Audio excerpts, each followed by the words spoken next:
nagbabalik na naman ako. So ngayon guys, maglalaro tayo ng larong Anime Depende. So guys, sorry nga pala dahil di ako nakapag-upload ng matagal. Ang gagawin lang naman natin ngayon, ay sasabihin ko na rin pala sa inyo guys. Naglalaro ako nito ng habang hindi ako nakapag-upload. Yung nagbabag kasi YouTube ko kaya hindi ako maka-upload eh.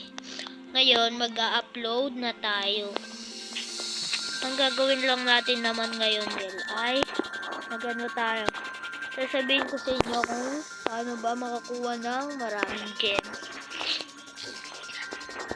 Yung una nyong gagawin ay mag-infinite mode kayo sa best chapter nyo o best stage.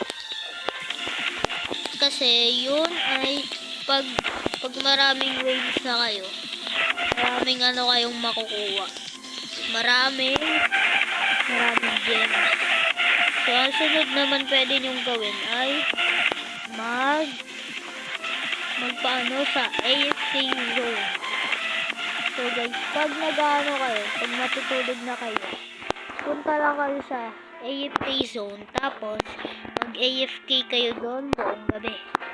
Pag chinek nyo ng kinabukasan, magkakaano na ata kayo 15 o 20,000 gems. 15,000 o kaya 20,000. Yun ang makukuha nyo. Kaya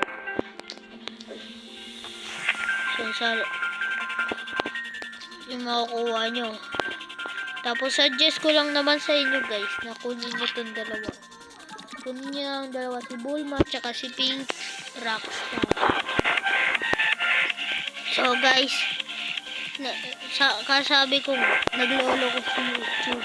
So guys, hindi ko napakita na itong mythic sharpshooter ko. Hindi ko napakita yung pagsasamon ko sa kanya.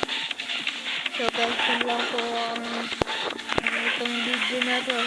See you guys in the next video. Bye bye.